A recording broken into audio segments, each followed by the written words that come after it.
Okay. So good evening, everybody. Are you ready for it? Yes. So on behalf of UCR's College of Natural and Agricultural Sciences, it's my great pleasure to welcome you to this lecture series in the 2019 Science Lecture at UC Riverside. So this lecture series entitled First Generation Science. So I'm Hailin Jin, a professor and Cy Murdoch Endowed Chair in the Department of Microbiology and Plant Pathology. So I'm also a first generation college graduate. Thank you. So first, I would like to acknowledge a few groups in the audience. So if this is your first lecture, please raise your hand. Great, so welcome, and you will be amazed by Isgouhi Kaloshian story tonight. So if this is if you came also to the last week's lecture, please raise your hand. Wow, many of you, great, thank you for coming again. So I know many of you also came last year and for previous years, so no matter how many times you are here, you made the right choice. And then thank you all very much for coming and for supporting our UCR Science lecture series. So I also would like to give a special thank you to all the teachers who included this lecture series in their class curriculum and give extra credit. And also, I would like to thank all the high school and middle school students, and thank you for coming too. So there are many students from the following schools here. John W. North High School students? Yay! Santiago High School? Anybody? Yay, great. Mount San Jacinto College. Anybody? Great. Thank you for coming. And the Riverside STEM Academy. Great. Yucaipa High School. Anybody? Great, thank you. And Marietta Valley High School. Great, thank you very much for coming. So also I would like to acknowledge the sponsors of the series. One is our UCR's College of Natural Agricultural Sciences. And then so I would like to take the moment to acknowledge our Dean of our college, Catherine Ulrich. Yeah, please stand up. And thank you very much for your support. And the other sponsor is our NPR's local radio station. It's 91.9 KVCR. So lastly, if you are not here last week, we still have some T-shirts for this seminar series, lecture series, so you can get it after the lecture. Okay, in the end, I will introduce our another first generation college graduate student, Tiffany Bielke. So she is our graduate student in the Department of Nematology in Dr. Adler's lab, and she will be responsible to introduce our honored seminar speaker, Professor Isgouhi Kaloshian.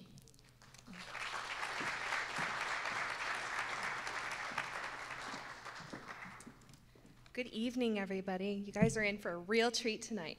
So as a first generation student myself, I know how daunting the task is of going, I'm going to go get a degree in the sciences, or I'm interested in science, and even going, oh, I'm going to get a graduate degree, or any degree in particular. But you know, it really takes professors who are devoted to excellence in science and education, because they're the people who help people like us, whether they're high school teachers or professors here at UCR or other universities. And they're the people that help us overcome the obstacles and rise to the challenges that lay along our educational paths.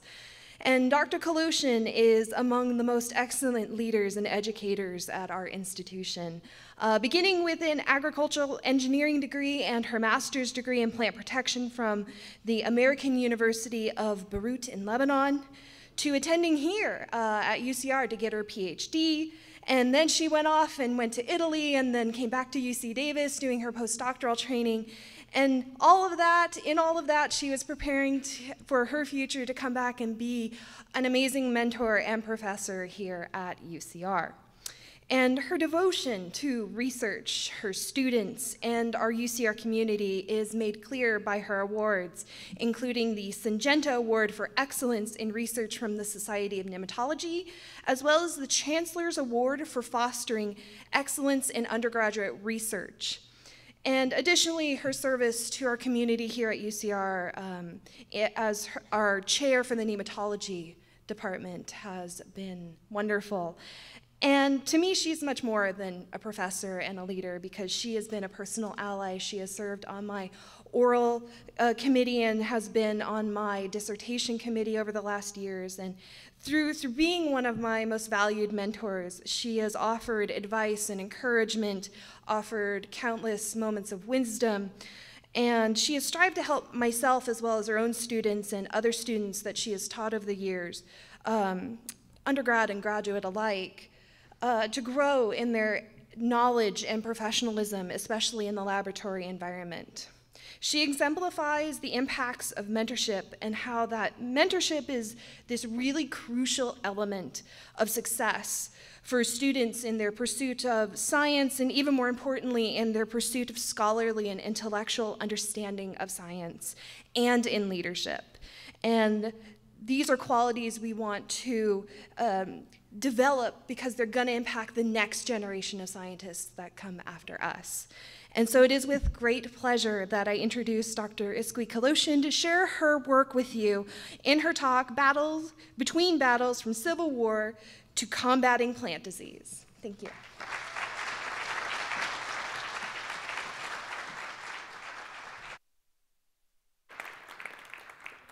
Thank you, Hai-Ling, and thank you, Tiffany, for that wonderful introduction. I'm very much touched with your comments. Good evening, everyone.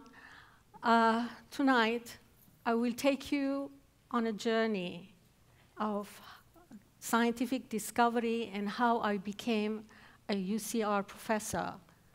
In this journey, I will touch on history and geography as it relates who I am and how I got here and prepared me for this job.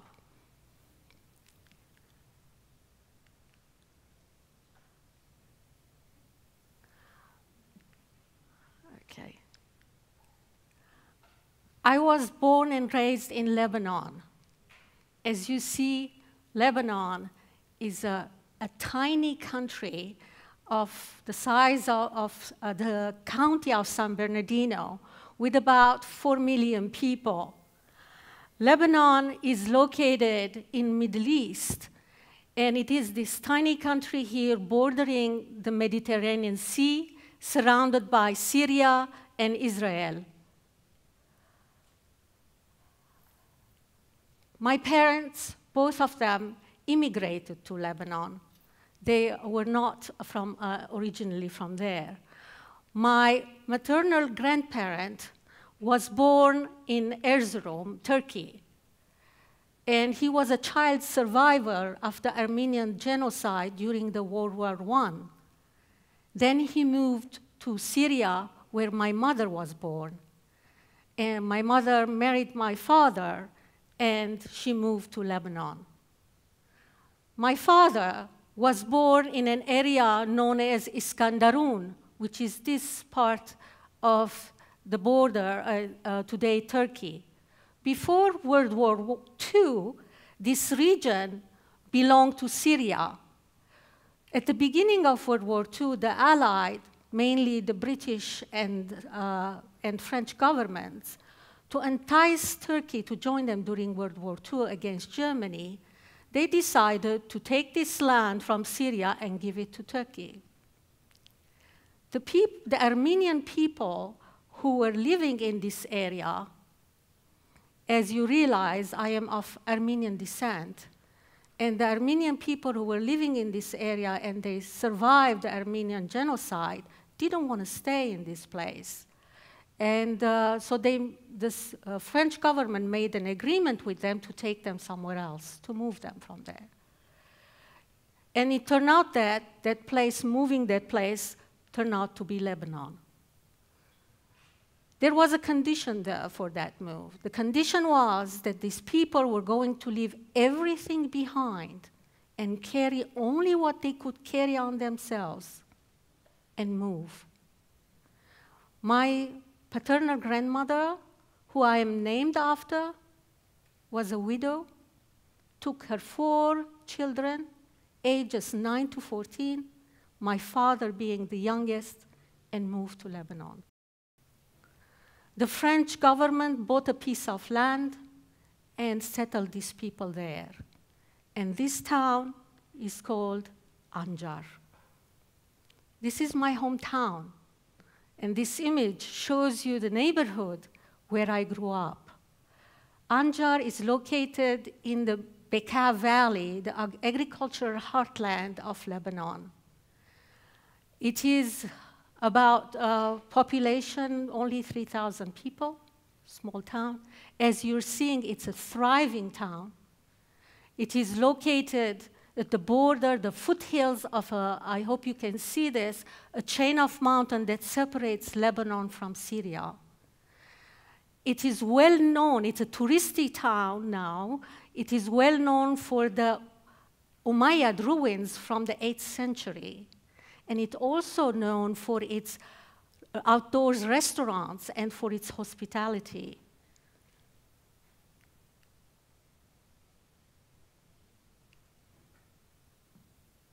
I had a normal childhood like anyone else.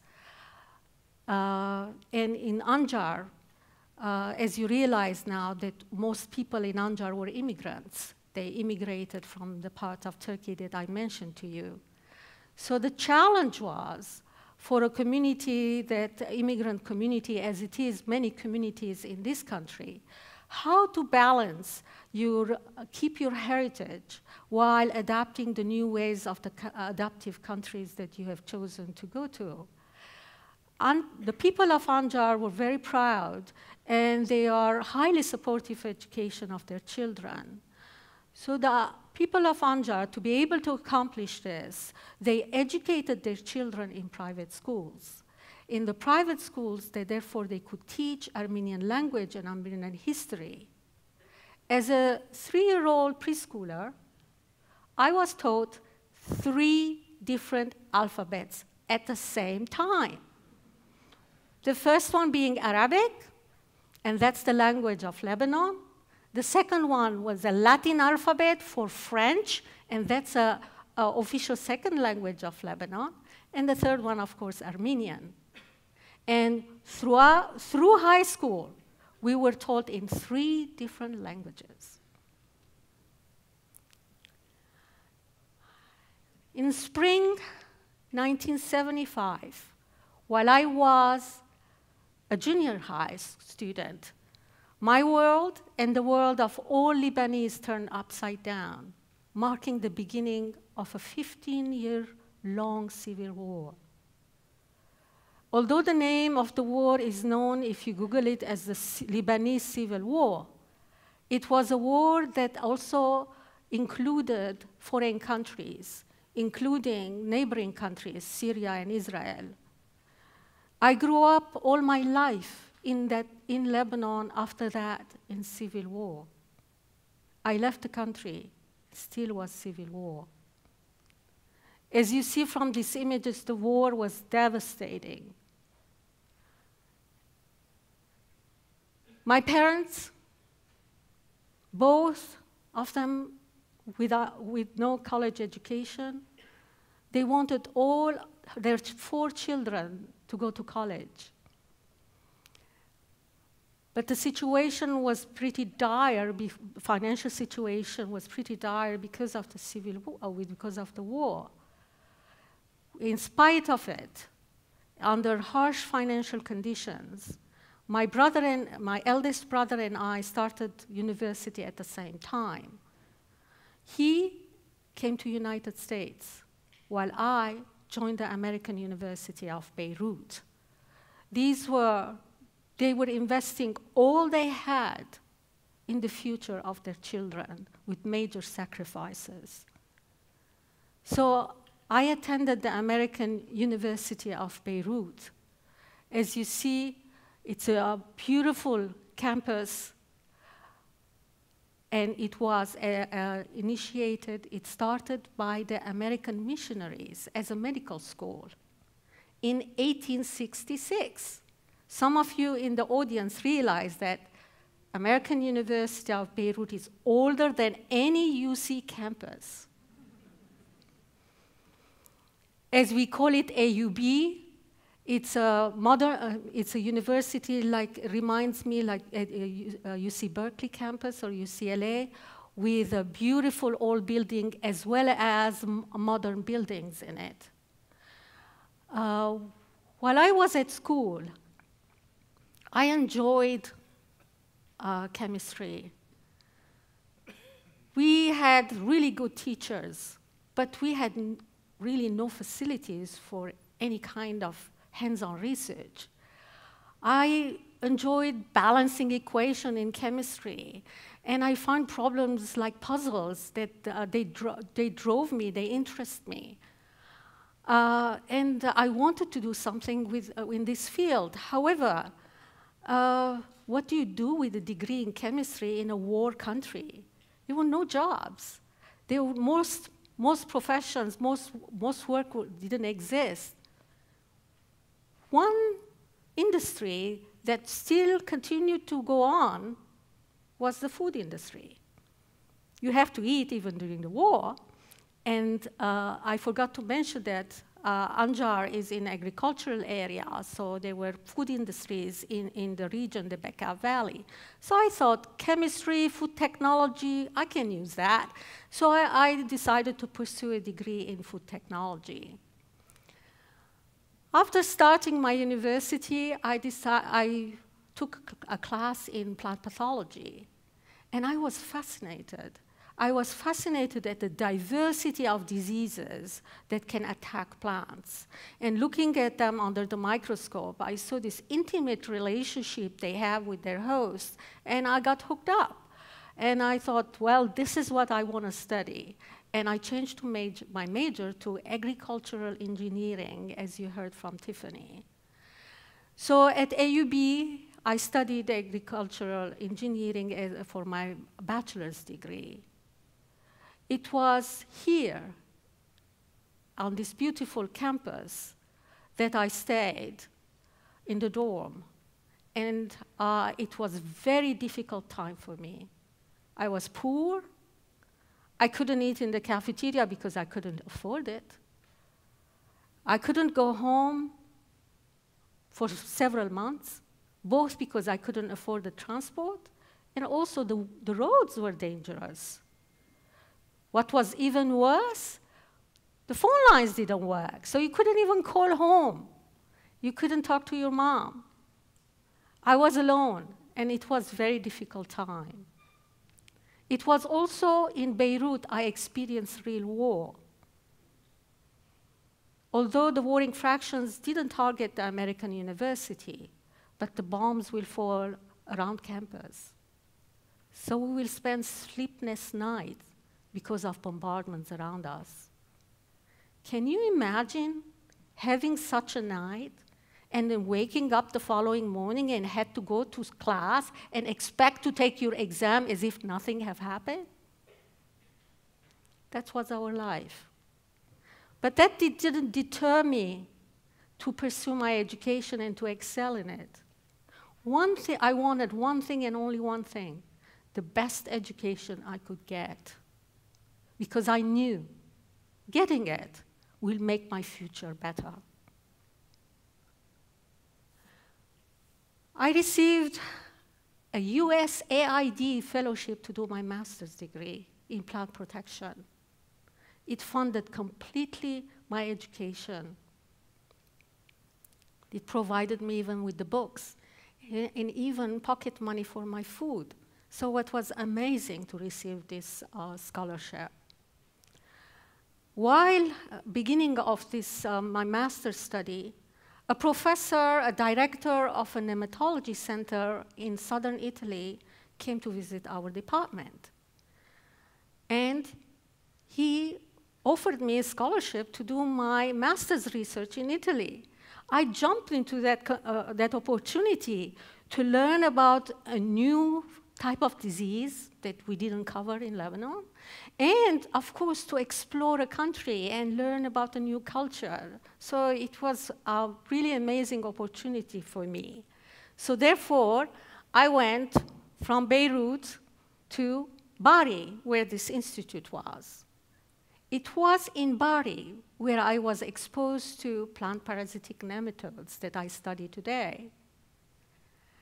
Plant parasitic nematodes are microscopic worms that infect the roots, mostly the roots of large variety of plant species. And they cause severe diseases of crops, as I will show you later in my talk. It was also in Bari, in Italy, is where I made the decision that I needed a PhD. And that's for two reasons.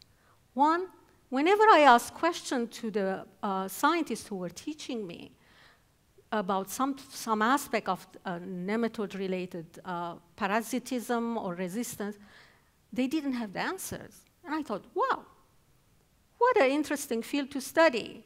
There are so many unanswered questions. That's something to explore. Number two, we didn't have nematologists in Lebanon. I thought if I get a PhD, I can go back to American University and get a job. So always my eye on their prize of getting a job. And as you heard, I packed my bags and I came to UCR to do my PhD. I joined the Department of Plant Pathology and did my research on genetics of resistance to nematodes in wheat. And I work with Professor Ivan Thomason. And after that, as you heard from Tiffany's introduction, I did I did 2 postdoctoral fellowships. I went back to Italy briefly, and then I did 5 years postdoc at UC Davis. And then I got the job to come back here. So it was like going back home in some ways for me, coming back in my current position as a professor in the nematology department. In my lab, in the genomic building on campus, we study plant immunity to pests, including root knot nematodes. How many of you in the audience garden? May I see hands? Okay, great. So how many of you have seen roots of plants that look like this with tumor-like galls on them? No? These? All right. These are caused by the infection of a nematode called root knot nematode. And as you realize, this common name of this nematode, root knot, it's because it causes all these knots on the roots. I'm sure no one of you want to eat these carrots, right? How about these beets? Yes, so an infection like this will make the crop unmarketable. So these nematodes, this group of nematodes, parasitize over 4,000 species of plants. So basically, whatever you plant in the garden, if you have these worms there, they will eat it before you get to it.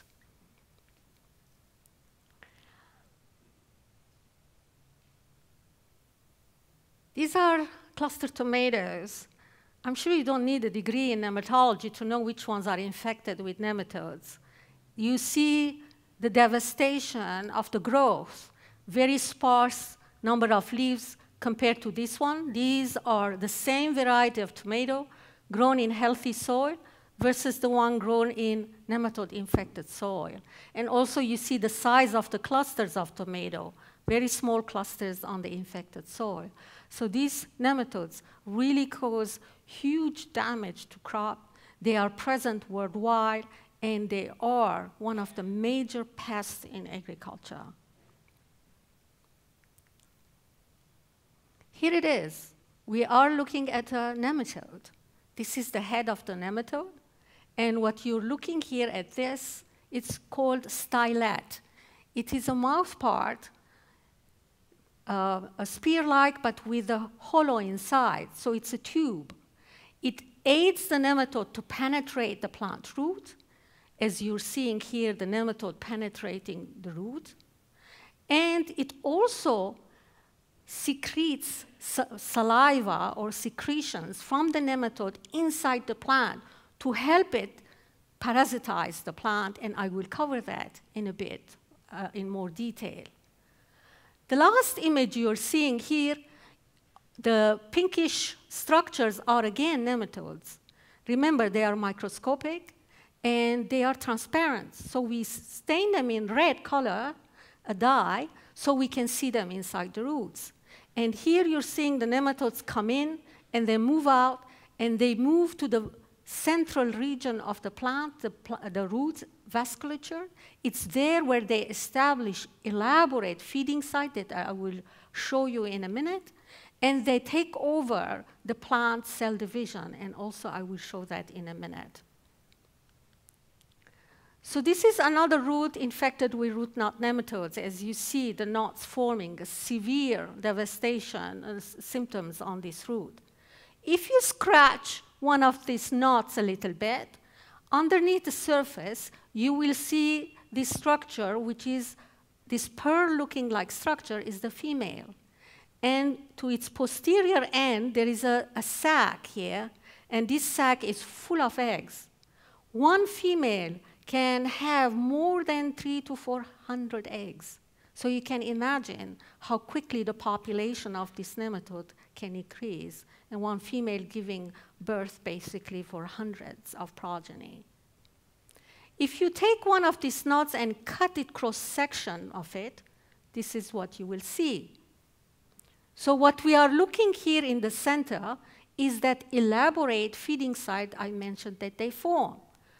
In the center here is the head of the nematode, while these are big cells, we simply nematologists call them giant cells.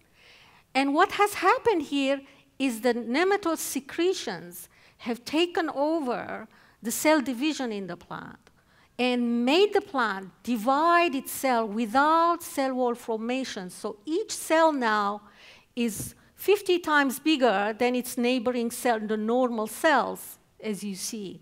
And here we have 1, 2, 3, 4, 5 giant cells. So these are basically cancer-looking like cells. And another thing I would like to point to your attention is this greenish stained structure. What you're looking here, this is the vasculature of the plant. It's supposed to be in the middle here. But because of this elaborate feeding site, it has been pushed to the side. And so the vasculatures are collapsed. So therefore, transport of water and nutrient to the plant is inhibited. So a perfect symptom diagnosing presence of this nematode in the field is the plants are wilted, although they have been recently irrigated because of the collapse of this vasculature. It's been well known that resistance to these nematodes is conferred by one single gene in tomato. One single gene makes the tomato resistant to this infection. During my postdoctoral fellowship at UC Davis, I discovered that the same locus gives also resistance to aphids. And that was a groundbreaking discovery because until then, scientists thought that one resistant gene gives resistance to one type of organism. In this case, we broke that notion, and showed that one gene gives resistance to nematodes and aphids, that they feed in different parts of the plants. Nematodes feed in the roots, aphids feed on the leaves and the above ground parts. And what we are looking here, this is, you saw this image earlier, this is what's called the susceptible or disease plants. It doesn't have immunity, strong immunity to nematodes. While this one on your left, we are looking at a resistant root. Again, the pink structures are the nematodes inside the roots. And yes, you are seeing some brown spots there. This is the reaction of the resistance. So resistant plant kills its own cells, very controlled manner, to starve the nematode and not allow it to form that elaborate feeding site. And in doing so, the nematodes are either starved and die, or they leave the roots and go away. Similarly, on resistant plants, aphids don't feed. They die. If you cage them and force them to stay there, they die. And they do very nicely on the susceptible plants next to it.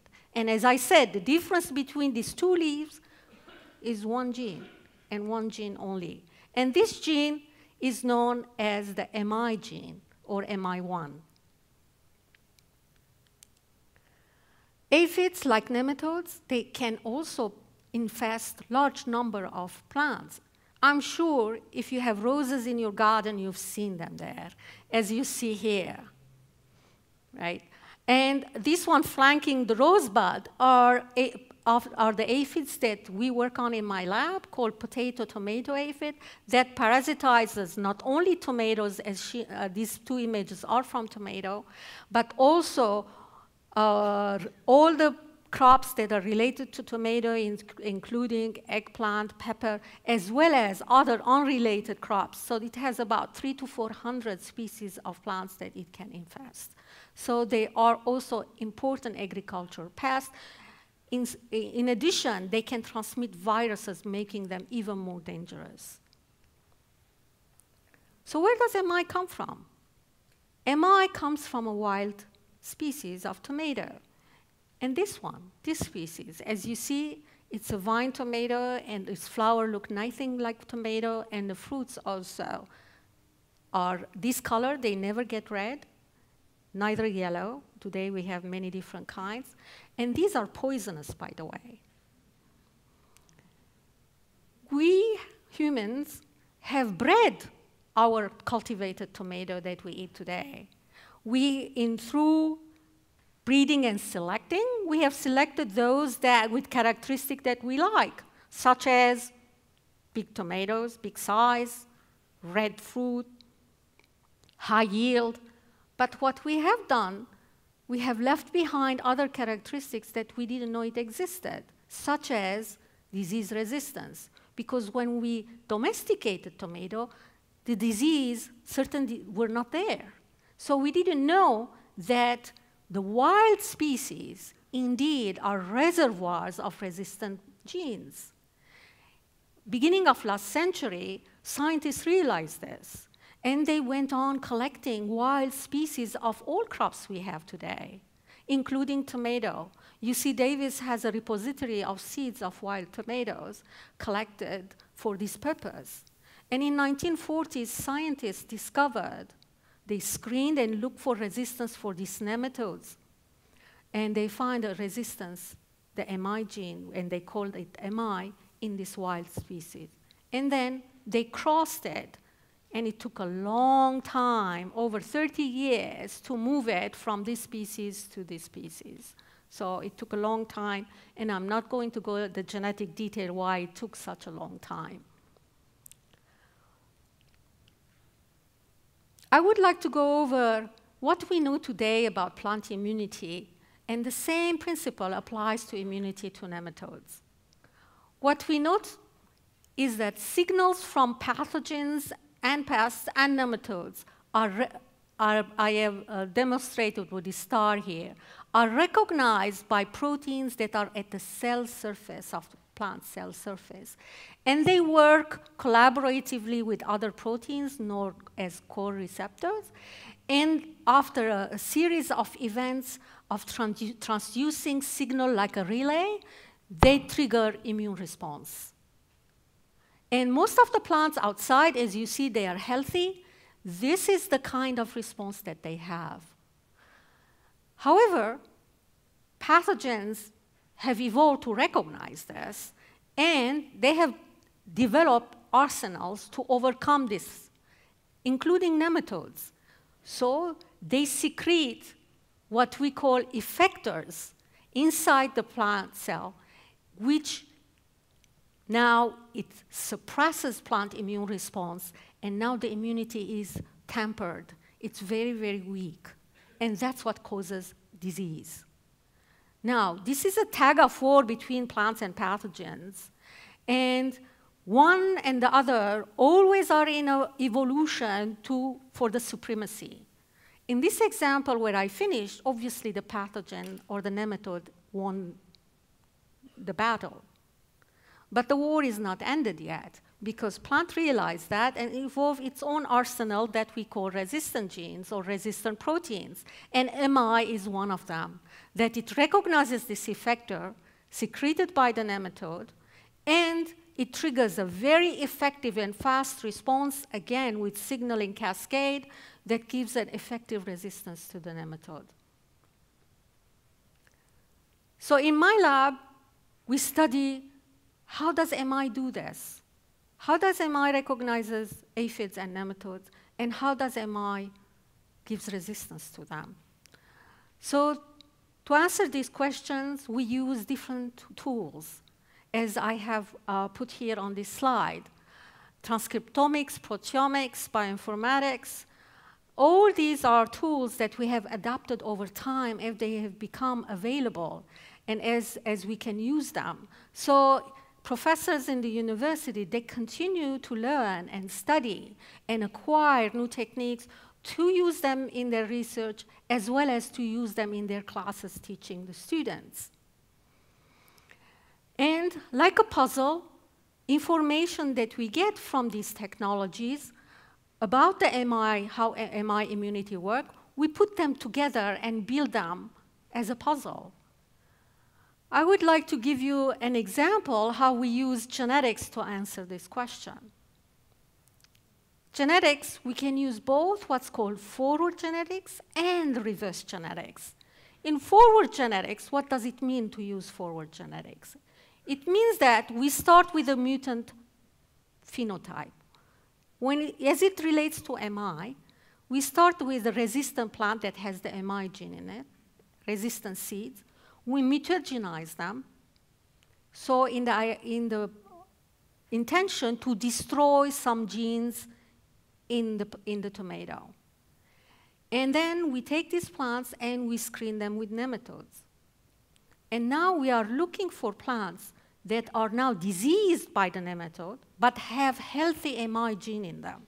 So what does this mean? It means that this gene that now we have disrupted, it's important for MI function. So MI needs this gene to work with it to give resistance to nematode. Then we go and find what is disrupted in this tomato and find the gene. Reverse genetics is a bit different. In this case, we have a gene and we suspect it works with MI and we go exploring it. How do we suspect it works with MI?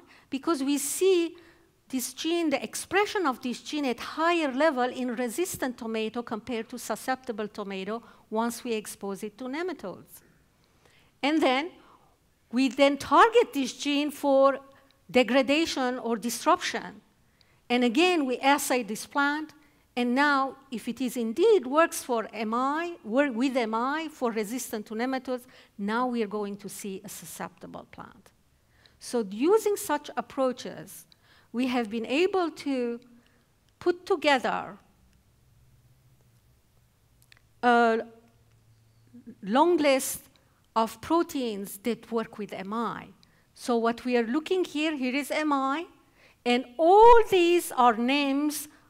We scientists name things like, we name people, we name proteins, and We name them as how they work with this MI signaling cascade that, in a relay type manner transduces the immune signal to the nucleus, where it activates hundreds of genes that are involved in immune response, and we know these genes also.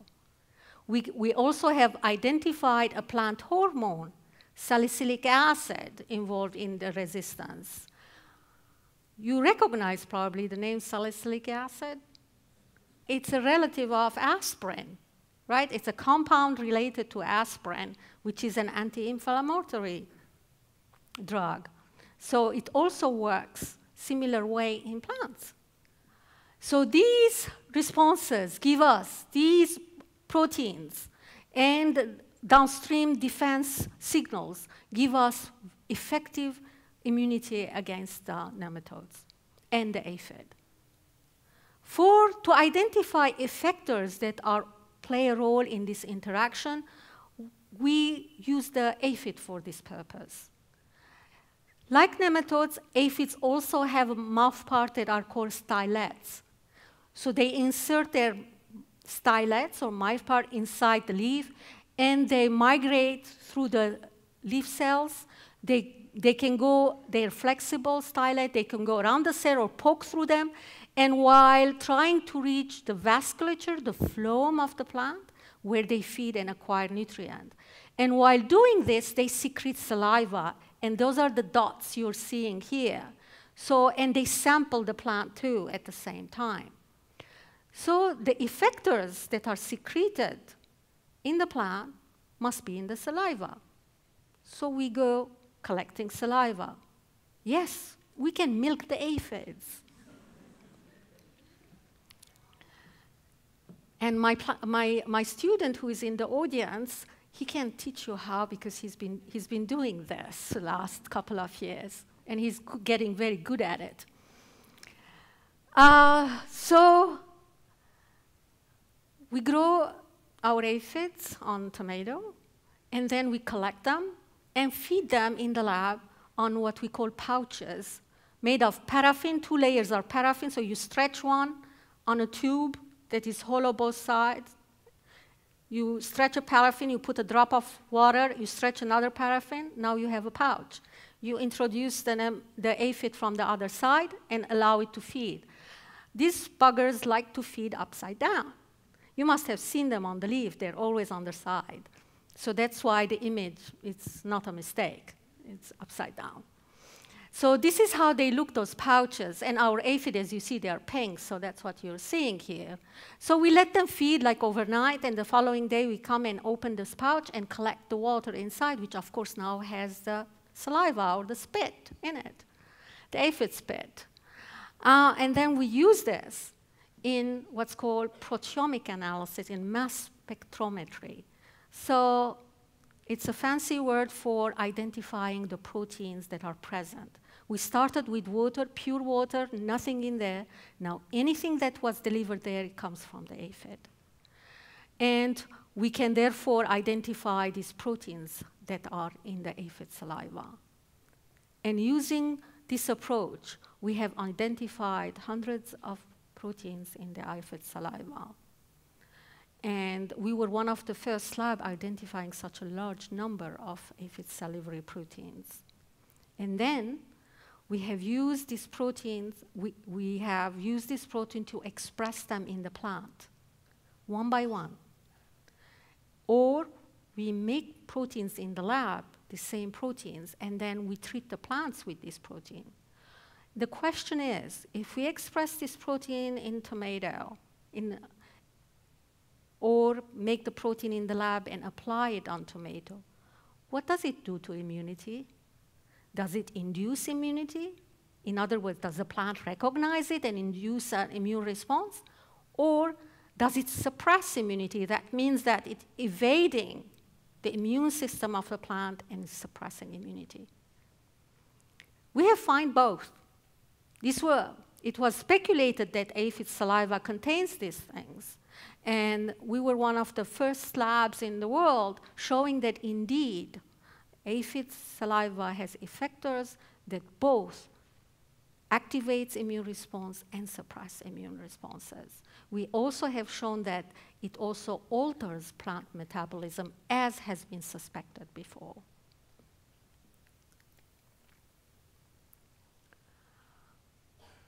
MI gene has been around in tomato for about 30 years or so, and has been extensively used in agriculture. Like the heavy use of antibacterial compounds made the bacteria evolve resistance, the same here, the extensive use of this resistance gene have made the evolution of both aphids and nematodes that are virulent now on the tomato with MI gene. So what does this mean? It looks like the effector that MI is recognized is evolving, and therefore MI cannot anymore recognize them to trigger this immune response. We continue to study this phenomenon to understand better how these organisms, aphid and nematode, overcome MI resistance, to be able to develop more resilient plants with immunities that can endure the evolution of this virulence. At the same time, we also look for alternative approaches to find an answer for this disease. A novel approach that we are working on is to recruit the plant's own immune system to control the pest. This is the same technology or approach used in one of the ways to treat cancer in immunotherapy. We know that immune response is tightly regulated. If our own immune response go haywire, we have what? Autoimmune disease. And therefore, it is tightly controlled that doesn't happen. However, if you can remove a key, there are many regulators. If you can tweak one of them, making us, human, more resilient with better immunity, we can fight cancer. And that's the principle, one of the principles used in immunotherapy today. And for the discovery of this approach of releasing these negative regulators of immunity to boost immunity to fight cancer, two scientists, James Allison, American, and Tasuku Honjo, a Japanese, received the Nobel Prize of Physiology and Medicine last year. So this is really a growing field, how to treat cancer. And also, a similar approach can be used to treat disease in plants. And here it is. As I explained to you, this surface localized, cell surface localized receptor sense the pest and pathogen and nematodes, and they induce this immune signaling. And we know, like in human, in plants also, there are many breaks, what you're looking at, many breaks to make sure this immunity is controlled and doesn't go haywire. If you remove one of these small breaks, like this one, you can boost immunity. And we have done this.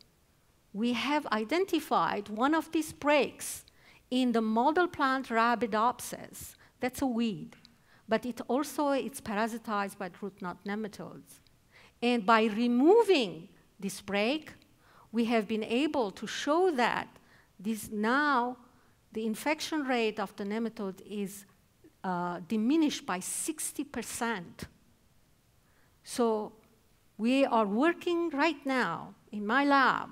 My postdoc, who is in the audience, Jaimang, is working on this, where we are removing the same break from tomato with the idea that it will give the same result by reducing the infection of nematode in tomato.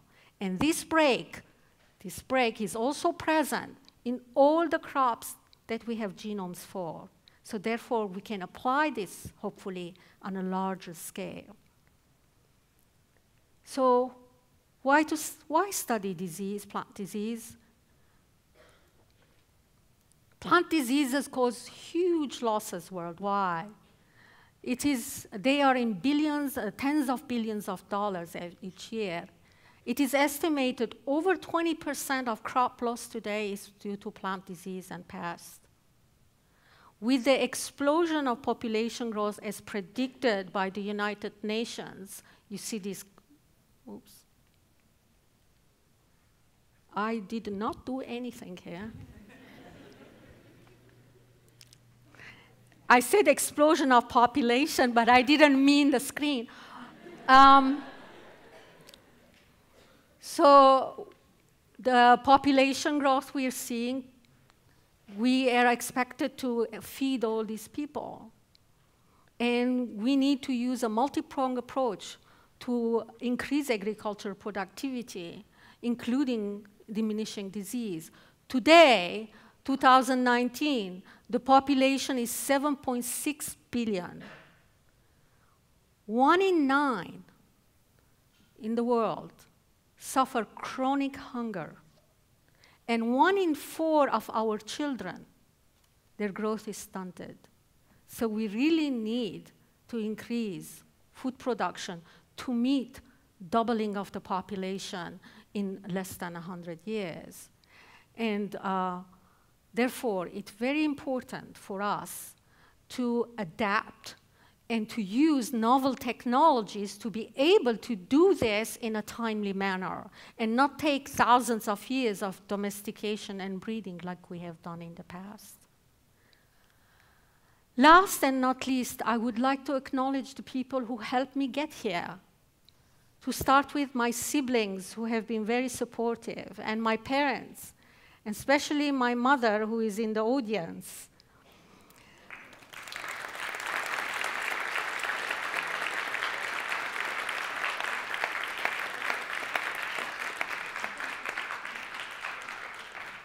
She has been our rock for me and my siblings.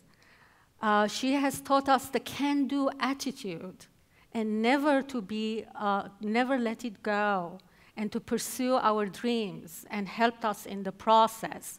Her cup was always half full, in spite of the circumstances. I would like also to thank the teachers and my graduate advisors who taught me to work independently, and my collaborators who helped me achieve the goals in my research. And of course, I would like to thank my postdocs, graduate and undergraduate students who actually did the work that I described to you today. And the funding sources, both the federal government as well as UCR, that made it possible for me to do the research here. And last but not least, I would like to dedicate this talk to all the students who continue to pursue their education under harsh conditions. And thank you for your attention.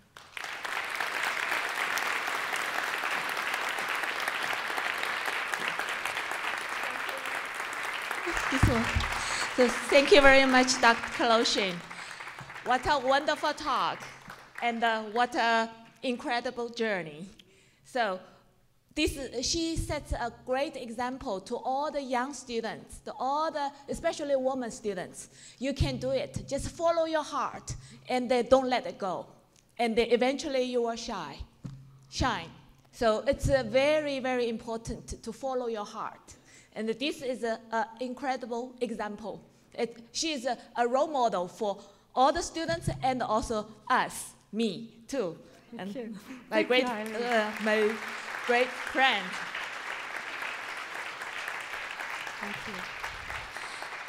So now we take questions. So if you have a question, please come to the micro. So we have 2 micros by the exit door in the front. Okay. Yes. Will these developments in plant immunity be adopted by other labs and countries around the world? Actually, I hope I didn't mean that I am the only one who works on this. Many labs, including Professor Jean's lab and my other collaborator, Professor Thomas Olgam, who is among us, several labs at UCR, they work on this, and some of them I collaborate with. And United States is most posed to adapt this new technology than European countries. And that is definitely, since we lead with everything, we hope that we will be the leader also in these new technologies. Thank you. Welcome. Hi. What challenge do you have to confront when you move to this country? I still actually have challenge in this country. I tell you why. We come from different culture. I come from different culture, as some of you do. We think differently. We express ourselves differently. For example, I can tell you this. It happened recently. When I speak loud. When I am passionate about something, I make sure you know it. And unfortunately, some people think that I'm yelling at them. So this is one of the continuous struggle that I have, how to tell people, no, I'm not yelling at you. I'm just expressing myself. You know, like the Italians and the Greeks do. We, the Middle Eastern, do the same. In this country, I would say, this country has been very good to me. The opportunities that I have as a graduate student, as a postdoc, and as getting my job, nobody asks where I come from, who I am. They only ask, what can I do? And that is the greatest opportunity someone can have.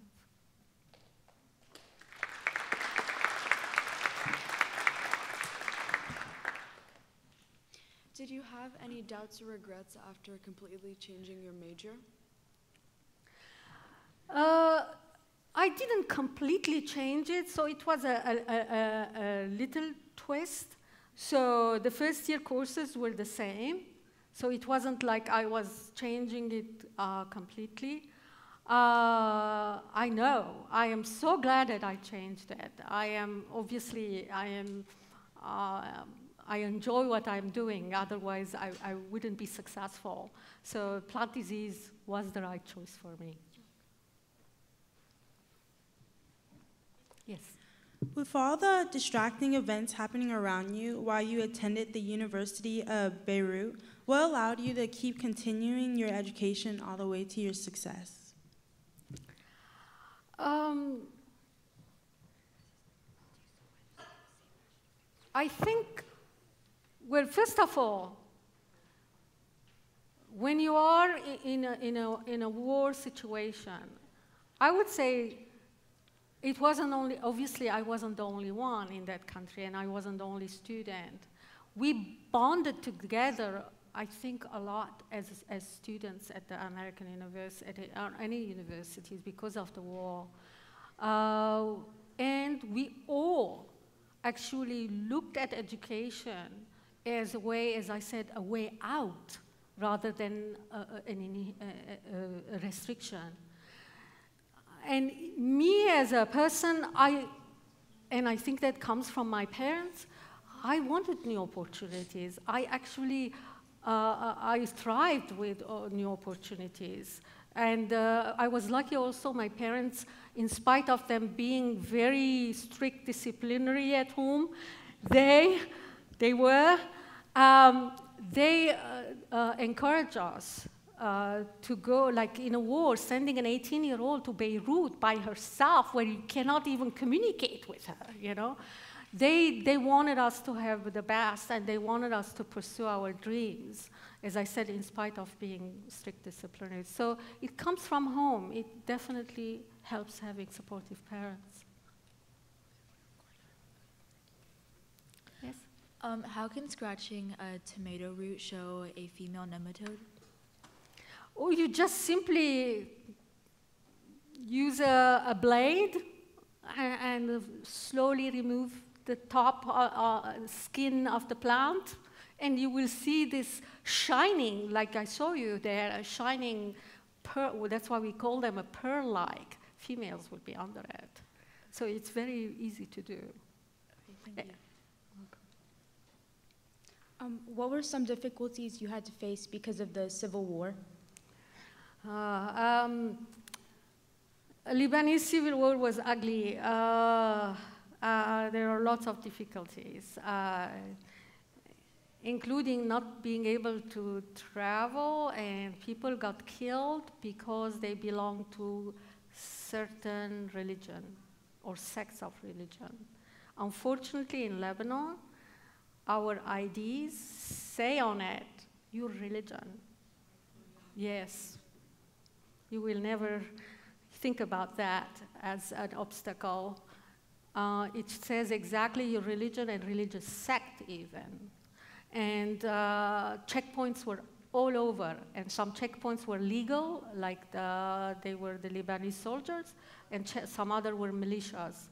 And they would stop cars and people, and if you were a rider, we used a system called a shared taxi. We didn't use taxis, but we shared.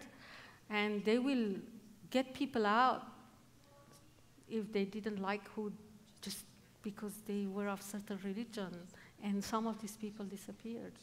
So I didn't go home because I always thought actually not only I didn't go home, I can tell you how many times I've seen a movie as an undergraduate. Twice. Because I was afraid they would put bombs in theaters and things like that. I actually was concerned not about me dying. I was concerned what will happen to my mom if I died. So yeah, lots of restrictions because of the war. Okay, thank you. Welcome. I have a question regarding the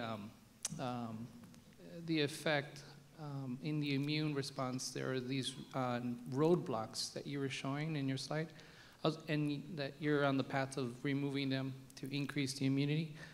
I'm wondering, one, are the roadblocks proteins? And two, what are some possible negative consequences given the other part of it where there seems to be like an evolutionary process where the, I can't remember what's infecting the nematode or yeah, the aphids. Nematodes. Yeah. Yes, I'm sorry. Very good question. Yeah, what is that going to cause later? Yeah. So these roadblocks, yes, they are proteinaceous in nature. Yes, they are. They are proteinaceous in nature.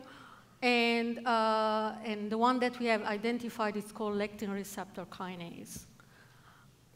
And so the idea is the nematode doesn't know about the negative regulators. It knows only the positive regulators. Unless it will smarten on us, who knows? But all these processes, they've been targeting the positive regulators. And therefore, we are hoping that it will take them a long time to figure out. And another thing is we are eliminating a protein.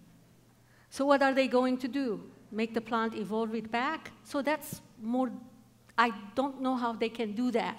But they have done very nasty things like taking over cell cycle. So I don't know. But it's highly unlikely that they can do that. Welcome. Why does the nematode make the roots tie knots? Ah, very good question. So actually, they look like knots, but it's not a twisted knot per se. What is happening is that the cells are dividing, and they are therefore making the cells bigger and bigger and bigger and becoming like a circle and looks like a knot. Okay. Thank you. Do you still have the same passion for chemistry as you were younger? Oh, yes. In this field of research that we do, as you saw some of the fancy names of the tools we use every kind of science in it, including informatics, math, formulas, chemistry. I have my student, Jacob, he's a biochemistry major, so we work with all this. So fortunately, still I dabble through these balancing equations.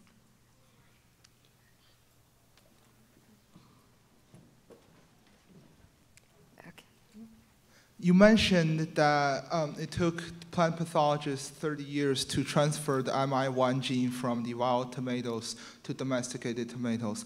Can you briefly explain why did it take so long? Yes. We have domesticated tomato, although it came from this wild tomato. They have evolved so far from each other that we cannot breed them to each other. So almost they are different organisms. So to do the breeding, therefore, scientists had to acquire what's called embryo rescue.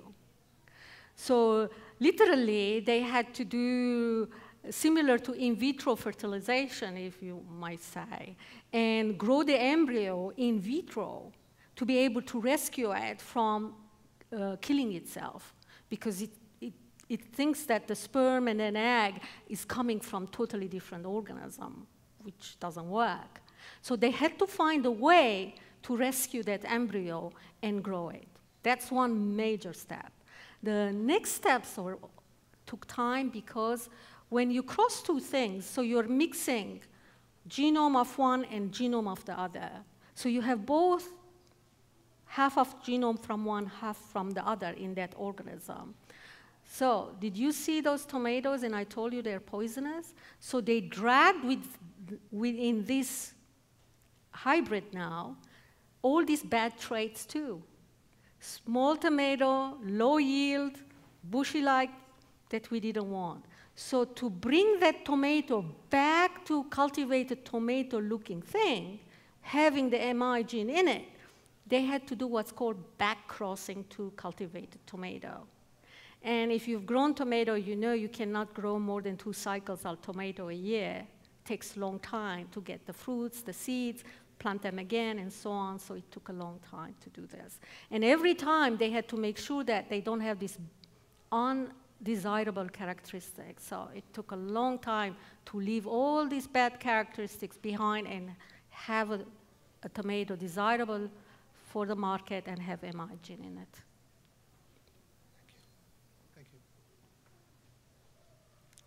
What are pathologists doing right now to keep up with the immunity that nematodes are presenting?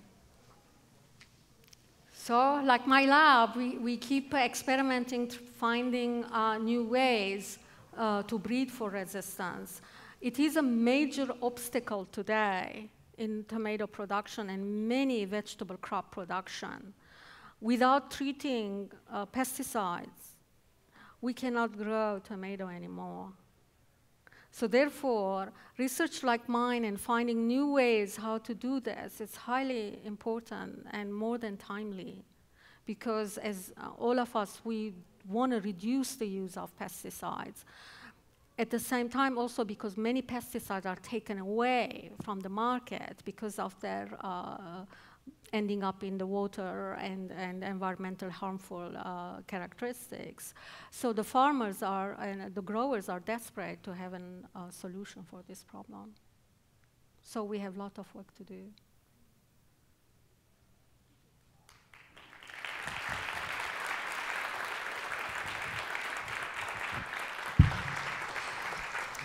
Yes, it's an excellent talk, and please join me to thank Dr. Kaloshian again for her excellent talk and for sharing her beautiful stories with us. And then remember, for the young students, follow your dreams, and you will be there. And also, thank you all for coming, and please come again next Wednesday, and looking forward to you for next Wednesday's talk given by our Dean of the college, Catherine Ulrich. Thank you very much.